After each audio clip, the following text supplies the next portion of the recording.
시청자 여러분 안녕하십니까? VOA 모닝뉴스입니다. 스톡홀름 미북 실무협상 결렬 이후 다시 비핵화 협상 교착 상태가 이어지고 있습니다.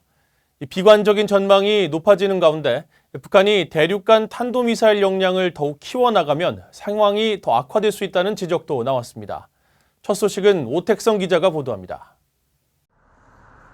미첼 리스 전 국무부 정책기획실장은 VOA에 미북 비핵화 협상을 비관적으로 전망하면서 이달 초 실무협상에서 북한의 태도를 근거로 제시했습니다. 미국은 협상에 전념하고 있지만 북한은 실무협상 결렬 후 미국이 빈손으로 나왔다고 터무니없는 주장을 했다며 이번 협상은 미국 입장에서는 시간 낭비였다고 지적했습니다. 그러면서 현 상황에서 협상을 비관적으로 바라보는 것이 곧 현실적인 시각이라고 주장했습니다. I think if you're pessimistic, it really means you're realistic under the current circumstances. 로버트 매닝 애틀랜틱 카운슬 선임연구원도 미국의 노력에 대한 북한의 대응을 지적하며 앞으로의 협상을 부정적으로 전망했습니다. 미국은 북한에 건넬 제안을 발전시키기 위해 굉장히 노력했는데 북한은 협상이 끝나자마자 결렬을 선언한 점을 지적했습니다. 그러면서 김정은 위원장이 또다시 트럼프 대통령과 직접 만날 것을 제안할 수도 있는데 실무 협상이 없는 회담은 성공할 수 없음을 경험을 통해 배웠다고 강조했습니다. North Korea envoy Steve Biegun has worked very hard to set up these talks and develop the whole set of options, and the fact that they walked out after the first day.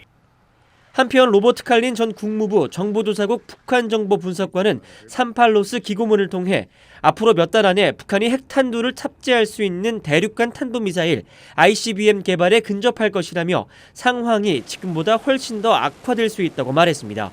또 미국이 과거 클린턴 행정부 때 탄핵 정국으로 북한과의 협상이 집중하지 못하고 또 2000년 대선으로 시간에 쫓겼는데 그 같은 상황이 다시 반복되고 있다고 지적했습니다. 특히 과거와 달리 현재 북한이 핵무기를 보유한 것이 거의 확실하며 영변과 그 밖에 다른 곳에 있는 핵 분열 물질 생산시설에서 계속 핵 연료를 생산하고 있는 상황을 강조했습니다. VOA 뉴스 오택성입니다. 스웨덴 비핵화 실무협상 결렬 이후 다시 교착 상태가 이어지는 가운데 북한이 미국과 한국의 한반도 문제와 관련해 새로운 해결책을 갖고 나올 것을 거듭 촉구했습니다. 북한 김영룡 인민무력성 부상은 21일 중국에서 열린 제9회 베이징 샹산 포럼에서 북한에 대한 적대 정책이 심각한 결과를 가져올 것이라고 주장했습니다. 그러면서 미국과 한국은 한반도 평화를 지키겠다는 자신들의 굳건한 뜻을 명심하고 상황을 불안정하게 하는 행동을 자제하며 새로운 접근법을 갖고 나와야 한다고 강조했습니다. 샹산 포럼은 샹그릴라 대화로 불리는 서방 주도의 아시아 안보 회의에 맞서 2006년부터 중국 당국의 주최로 열리고 있으며 20일부터 22일까지 진행되는 올해 포럼에는 북한을 포함해 60여 개국의 국방 관료와 안보 전문가 등이 참석한 것으로 전해졌습니다. 미국 국무부는 한국의 대학생 진보연합 소속 회원들의 주한 미국 대사관적 기습 침입 사건과 관련해 깊은 우려를 표하고 이례적으로 촉구라는 표현을 쓰면서 한국 정부의 공관 보호 노력 강화를 요구했습니다. 한국 법원은 이들 가운데 구속영장이 청구된 7명 중 4명에 대해 구속영장을 발부했습니다. 조은정 기자가 보도합니다.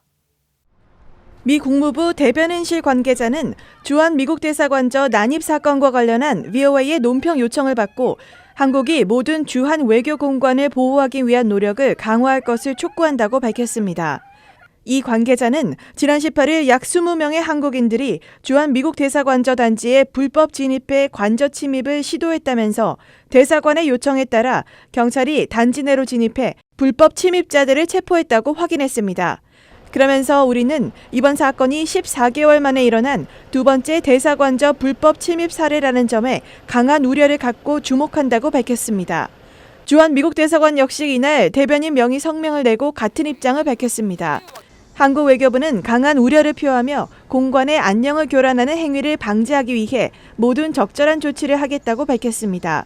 앞서 반미 시위를 벌이던 한국 대학생 진보연합 회원들은 사다리를 이용해 주한 미국 대사관저 마당에 침입했다가 전원 체포됐습니다. 이들은 미군 지원금 5배 증액 요구 해리스는 이 땅을 떠나라고 적힌 플래카드를 펼쳐들고 1시간 가까이 시위를 벌였습니다. 대학생 진보연합은 지난해 11월 북한 김정은 위원장의 서울 방문을 환영한다며 백두 칭송위원회를 결성하기도 했습니다. 한국 경찰은 대사관저에 침입한 이들 중 9명에 대해 구속영장을 신청했지만 검찰은 7명에 대해서만 폭력행위 등 처벌에 관한 법률 위반 등의 혐의로 법원에 구속영장을 청구했습니다. 한국 법원은 이들 7명 가운데 4명에 대해 구속영장을 발부하고 나머지 3명에 대해서는 구속 사유 등을 인정하기 어렵다며 영장을 기각했습니다. 앞서 해리 해리스 주한 미국 대사는 대진연 회원들이 주미 대사관저를 침입하고 있을 당시 문재인 한국 대통령이 청와대에서 주재한 외교단 초청 리셉션에 참석하고 있었습니다. VOA 뉴스 조은정입니다. 북한 비핵화를 위한 미국과 북한의 제네바 기본 합의가 체결된 지 25년을 맞았습니다. 당시 합의를 이끌었던 주역들은 북한이 핵을 포기하지 않을 것이라고 단정할 수 없다며 미북 대화는 계속돼야 한다는 입장을 강조했습니다. 김영교 기자가 취재했습니다. 25년 전인 1994년 10월 21일 미국과 북한의 제네바 기본 합의가 체결되자 당시 빌 클린턴 미국 대통령은 기자회견을 통해 북한이 핵을 동결하고 해체할 것이며 전 세계는 안전해질 것이라고 천명했습니다. 제네바 합의엔 북한의 핵 포기, 국제원자력기구 IAEA의 사찰 허용과 미국의 북한 내 경수로 2기 건설 및 연간 증유 50만 톤 공급이 담겼습니다. 하지만 2003년 합의는 파기됐고 북한은 이후 핵 개발을 거듭하며 2017년 6차 핵실험까지 벌였습니다. 제네바 합의 당시 미국 측 수석 대표였던 로버트 갈루치 전 국무부 북핵 특사는 VOA와의 인터뷰에서 미국의 목표는 25년 전처럼 여전히 북한의 비핵화여야 한다면서 북한이 핵무기를 절대 포기하지 않을 것이란 일각의 주장에 동의할 수 없다고 말했습니다. I favor a negotiation in which we explore the possibility of them giving up the weapons. Certainly, when they say they will, it'd be a shame to walk away and preemptively concede defeat. I'm not up for that. 당시 협상단 차석 대표를 맡았던 토머스 허바드 전 주한 미국 대사는 25년 전보다 상황은 더 어려워졌다고 진단했습니다. 하지만 비핵화라는 명확한 목표를 갖고 협상은 계속 이어져야 한다고 강조했습니다. But we have to recognize that that's not going to happen overnight. We need to have a process in place that leads to that goal. 제네바 합의가 완전히 이행되지 못한 데 대해 갈루치 전 특사는 북한의 약속 불이행이 원인이었다고 설명했습니다. 북한은 미국이 관계 정상화를 위한 의무를 다하지 않았다고 주장했지만 미국은 북한이 별도의 우라늄 농축 프로그램을 추진하고 있다는 사실을 알게 됐다는 겁니다. I believe that the United States didn't fulfill its political obligations under the deal to normalize relations.